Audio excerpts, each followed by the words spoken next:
Coach Ian here with session 1, week 2. It is another acclimate week, so we're just still getting used to training before we really get into the meat and potatoes of it all starting week 3. There is a slight increase or uptick and a little bit of volume, 5 minutes here, 5 minutes there. But in general, it is still very light compared to what we will get into later on in the season. Groups are remaining the same, Group B and Group C. I'm looking forward to hopefully moving up maybe 1 or 2 individuals Group A, and as well as moving a couple people to Group B, hopefully come week 4. But for now, we're staying in the same groups. Easy bike rides, easy runs this week.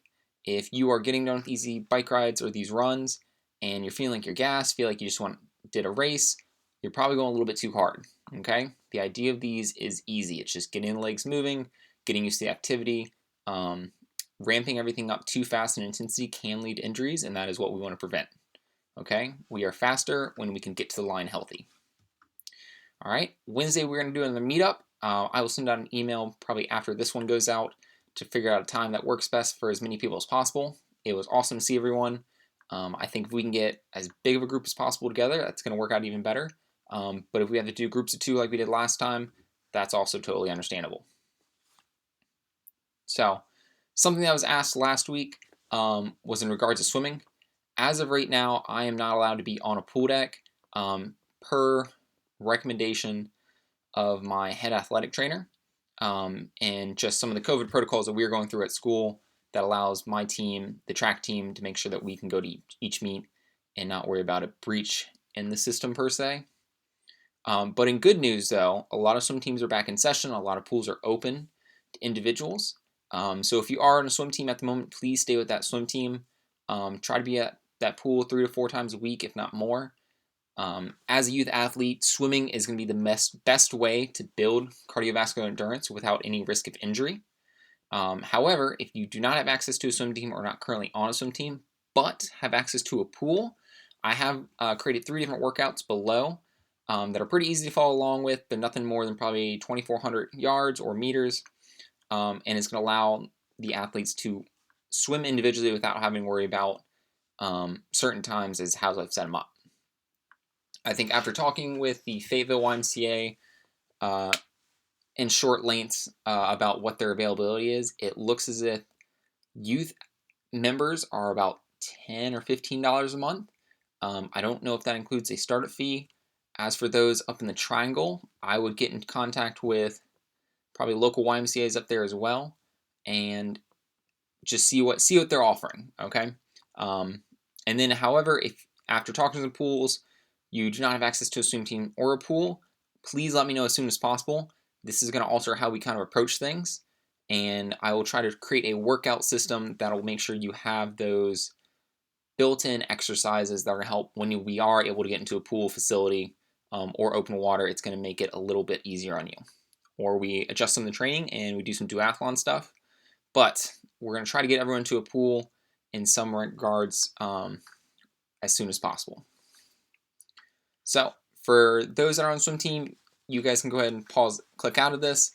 For those that are not on a swim team but are looking to try to get into a water, stay with me because I'm going to go over some of the workouts. So swim workouts I kept pretty simple. I'm going to explain what some of the things I'm saying in these workouts are, and that way you have an idea. So workout A is an anaerobic workout, and pretty much the warm-up, or the WU as I short phrase it, is a 200 swim, 200 kick with board, and then 100 pull with a pull buoy.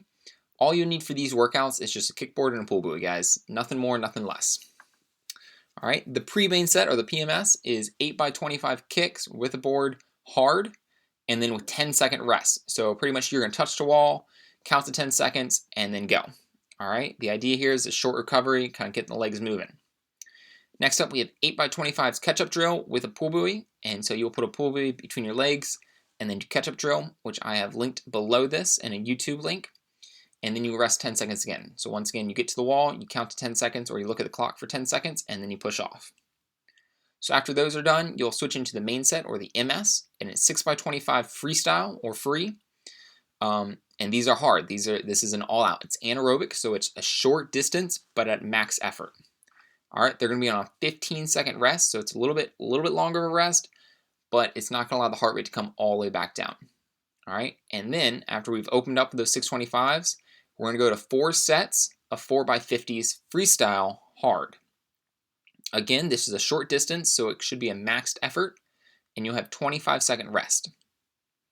So once you've done that main set, you'll then work into the cool down, which is a 200 easy swim, followed by 100 easy kick, and that'll be workout A. Workout B is a strength workout, and so the warm-up is a 400 swim, 200 kick with board. The pre-main set is 8x25s pull, and what we're going to focus on when you're pulling with that pull buoy is an extended reach and really pulling down through the whole body, so trying to catch as much water as you can. Okay, this is all about body position and hand position when you're doing these pulls. And those are going to be on 10-second rest. And then you have 8x25 of the 636 drill, and I want you to focus on good fast kicks. This drill is linked below with a YouTube, and those are on 10-second rest as well. The main set is 4x150s fartlek, and so basically it's 150 straight through. You're going to go 50 hard, 25 easy, 50 hard, 25 easy, okay? There's no stopping at the walls in between each of these little things. It is a continuous 150, guys. Continuous. All right, and those are going to have 30-second rest, so you get lots of rest there, so you can really work those efforts. And then you're going to do 4x50s, no walls, okay?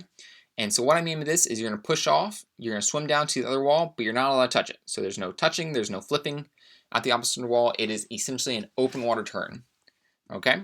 And that's going to be on 20-second rest. And then for cooldown, it is a 300 kick with board. And then workout C is an endurance set, and it's going to be a 300 swim, 200 pull, 100 kick for the warm-up. The pre-main set is 8x25 sight drill. And what this is going to start getting us ready for open water swimming. And I've also linked a drill link below for YouTube. And so what we're going to try to do here is make sure our hips aren't dropping when we're swimming and that we're following along. And that's going to be on 15-second rest. Follow that up by 4x50s of hard kick with a board, and those will be on 20-second rest. And then the main set will be 10x100s of moderate to hard swimming with a 10-second rest. So we've limited the rest down, but we're not going max effort. So think of this as about 80%, okay? And then for cooldown is a 200 swim, 100 kick. And so what I would do is I would do these in order going from A, B, and C. And so if day 1 you do A, day 2 you do B, and then day 5 you do C, I think that's perfectly acceptable.